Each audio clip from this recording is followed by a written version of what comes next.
Sorry guys, you know I usually try to remain unbiased on the channel, but a special occasion, you know, you kind of have to crack it out, you know what I mean? What's going on guys? Welcome back to LOI Fan TV. I hope you're all keeping very, very well. And the 2023 LOI season has come to an end. And of course we saw yesterday St Patrick's Athletic are the 2023 FAI Cup winners. A fantastic achievement for everyone involved. John Daly's men, they were fantastic in the day. They thoroughly deserved to win in my opinion. We'll get more into the details in this video, but yeah, congratulations to all St Pat's fans who follow the channel, anyone involved in the club that watches videos. Congratulations to you all. It's a fantastic achievement, and it's an end to a very solid season for St Pat's. Obviously John Daly came in at the kind of early on stages and place of Tim Clancy, and he's done a really good job, so yeah, fair play to him. A fantastic achievement all round. But as I said, we'll be delving into all of what transpired yesterday in this video. If you do going to enjoy it, make sure to drop a like on the video down below. If you can hit 50 likes, that would be superb, and make sure to subscribe if you are new around here. It's much appreciated. We're going to have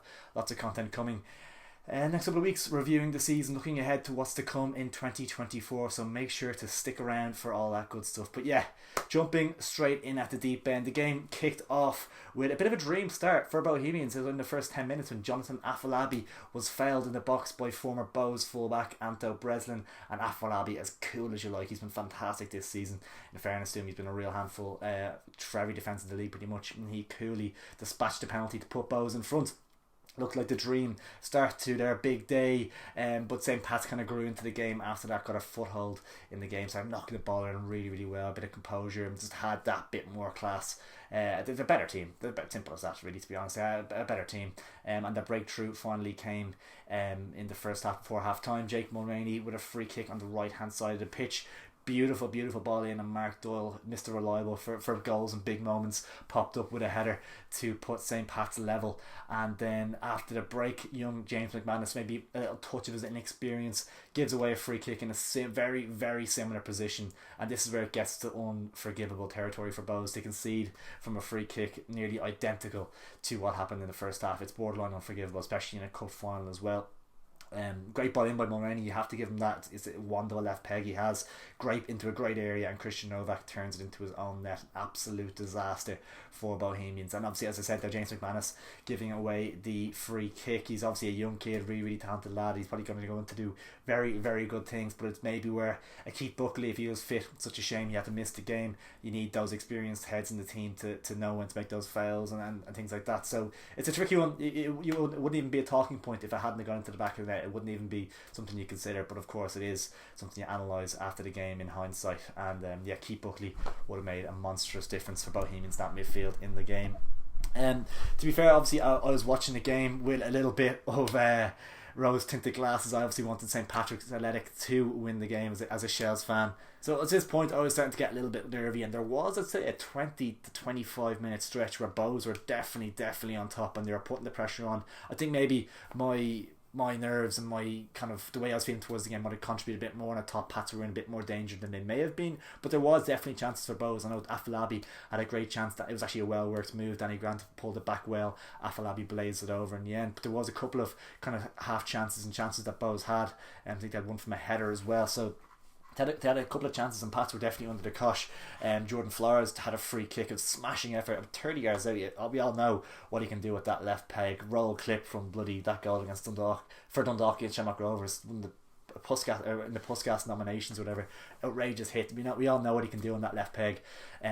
So yeah, when he lines it up, you know it's gonna be thereabouts, and it hit the post. Thankfully for all the St Pat's fans in attendance and all the Shells fans watching at home. But yeah, obviously it came into the last 5-10 minutes, and Tommy Lonergan capitalised on some really poor play from Bohemians. And I think it was John O'Sullivan who came off the bench. I know he's not a fan favourite, let's say.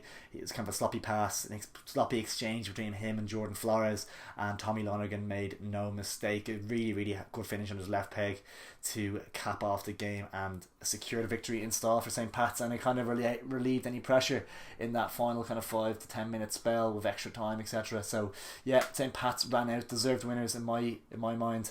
And yeah, St Bohemians will be bitterly disappointed with the game and their season as a whole. I do have to say I was really impressed with St Pat's here. Forrester and Mulroney both actually went off in the second half early enough, and maybe 60-minute mark, if off the top of my head around then, both went off with injuries, and just to see the experience on show from like the young players in the squad is absolutely outstanding. To see the experience they've gained already in their short careers and the composure on an occasion like this is so impressive, really, and it bodes well for them for next season if they can keep a hold of all these players. Obviously, if their captain Joe Redmond, who, believe it or not, is only 23 years of age, outstanding performance from him, as you'd expect. He's a top centre half for this league, and I wouldn't be surprised to see him back across the pond potentially over the winter months. Man of the match of the day, of course, Jamie Lennon, 25 years old, but plays years ahead of himself in terms of his experience and the way he breaks the play up and does the simple things right, and that's what Bows are lacking at times, having that kind of player to break things up, do the simple things,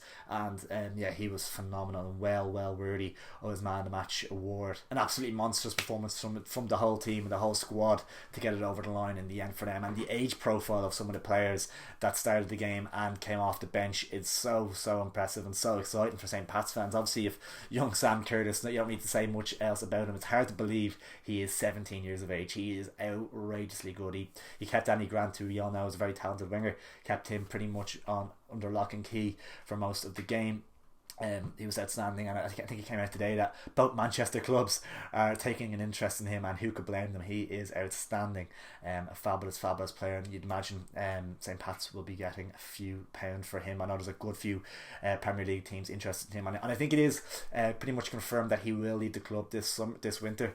He's pretty much confirmed that himself. It is really important that he picks the right move. It's hard to know where the right place would be. If he goes to a Prem club, he probably goes out on loan straight away. I don't want to see him rotting away in a reserve setup or an under 23 side. He's better than that. He needs to be playing senior football. But if he goes across the pond, if he's going to a Premier League club, he needs to be out on loan straight away to the Championship. More than capable of doing that. He's a fabulous player, playing in the Aviva, and won't be for the first time. He'll be playing there in an Ireland shirt in no time. I've no doubt about it whatsoever. Apologies, guys, a change of location, as some of you may be aware. I know I think I mentioned it on a video recently that my laptop is pretty much screwballed, so that's the reason for the change in location. But yeah, I believe I was just talking about young Sam Curtis and the youth in the St. Pat's squad that is lovely. Excuse me. The youth in the St. Pat's squad that is just so impressive at the moment. It's incredible, really. So obviously, I was looking at the players coming off the bench. You've Keane Levy actually started the game, 21 years of age. He was excellent as well. He's a bit of a Judas in my eyes. Obviously, left Shells. Obviously, I think he was on loan from Reading, and then Reading let him go during the summer, and then he's a free agent. And Pats picked him up, and obviously he's a fabulous player. He's great for Shells. He actually scored against Bows in a 1-0 win for Shells earlier on in the season, so I know what he's all about. He's a fantastic player. He's a lovely little, not messy vibes, but he's a little kind of left-footed, nimble dribbler type player, and he's an outstanding talent. So I knew exactly what he was like, but he really stepped up to the occasion. Because it is maybe a game where a player like that can go not missing but be a little bit kind of quiet, but he was excellent. He held the ball up well. He won fouls.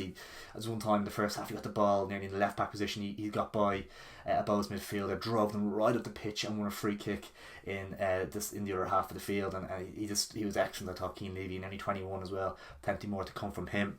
Mason Melia, what more do we need to say? 16 years old, but one of the first subs that St. Pat's brought on, one of the first men that John Daly turned to on his bench. He didn't play great, but he's an outrageously good talent. He's 16 to be playing again like that is insane, and he's another one alongside Curtis being linked with all sorts of clubs. The great news about it is that he has recently signed a 3-year professional deal with St. Pat's, which is just fantastic for himself, of course, which is great. But for St. Pat's, they'll be able to maybe secure a lovely transfer fee for him, and it's great for the league to see these types of things happening now, where players don't see England as being the first route or going across to Europe. They're seeing the League of Ireland as a viable option to continue their professional development, and I think it's such a cool and great thing to see. And if players can get their leaving certs done over here and before they head across, there's no rush. It's a long career.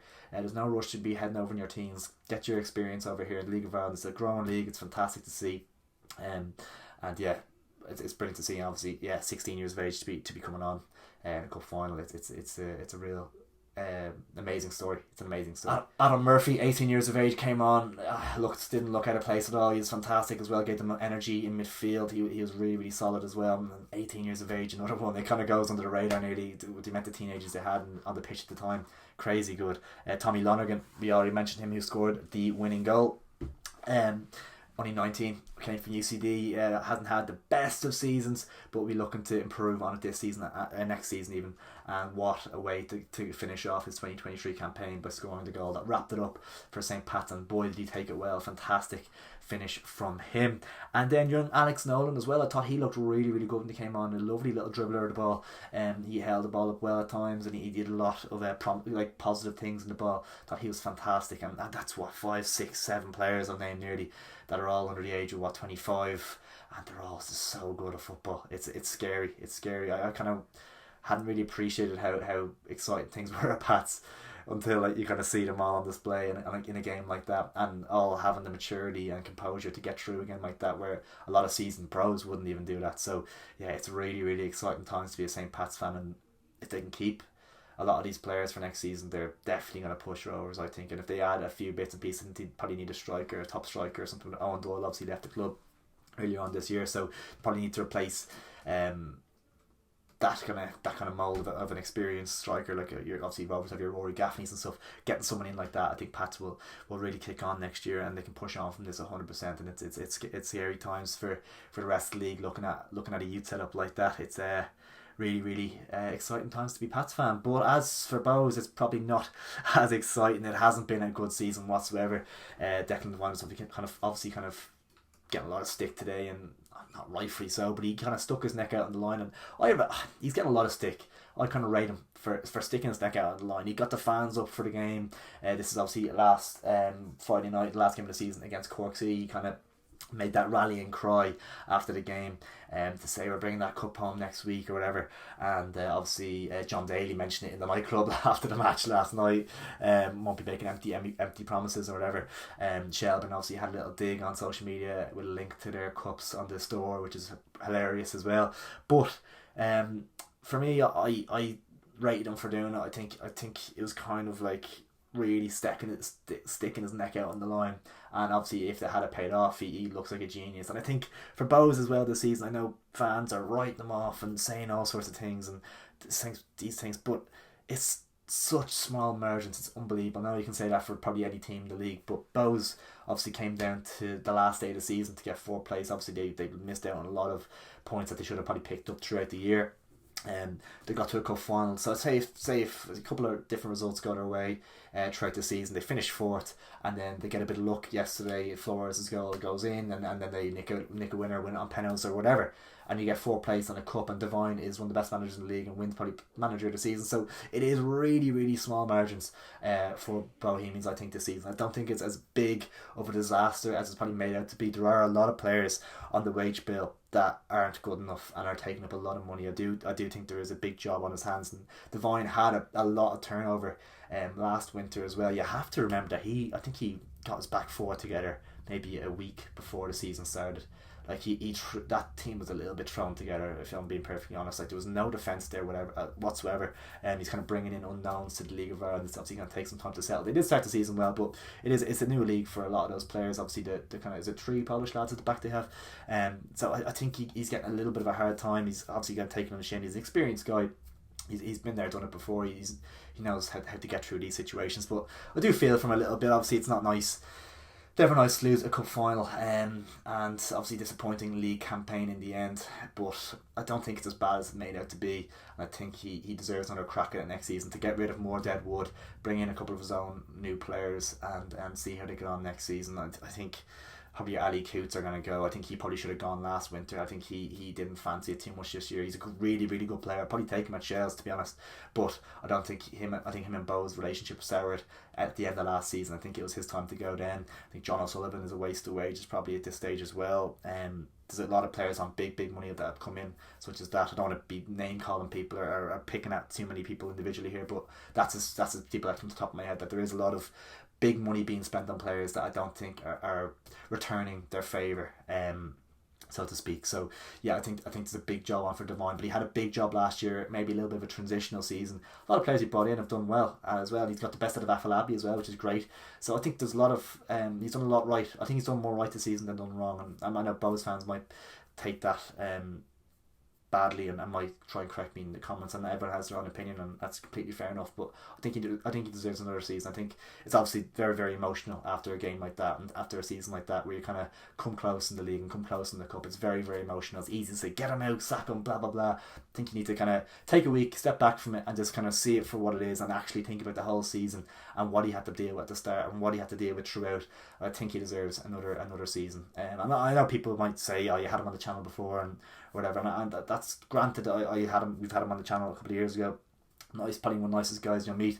So generous with his time and stuff, and have a lot of time for people like that as well. Yeah, he's a really, really good guy, and obviously I want to see him do well. Not being a Bows fan, obviously don't want to see Bows do well per se, but I think Declan Devine is a great fella, and yeah, I think he deserves another season to put it right. I think he deserves more time to set things straight there, Bows. It's not an unfinished story, I don't think. But yeah, there you have it, guys. Maybe rambled on for a little longer than I wanted to there, but I hope you did enjoy the video. I thoroughly enjoyed it myself. We're going to be having plenty of stuff coming out throughout the week. We're going to be reacting to our league table predictions at the start of the season. We're going to be looking at plenty of stuff. Any video ideas, let me know down in the comments below. I'm more than happy to accommodate whatever you guys want as well. And yeah, if you want some light November evening entertainment, make sure to go over to Twitter and look at the tweets by your man Nasty off TikTok and all the replies. It's quite entertaining. We smashed record attendance for the first time ever in the FAI Cup final. We smashed the previous attendance that was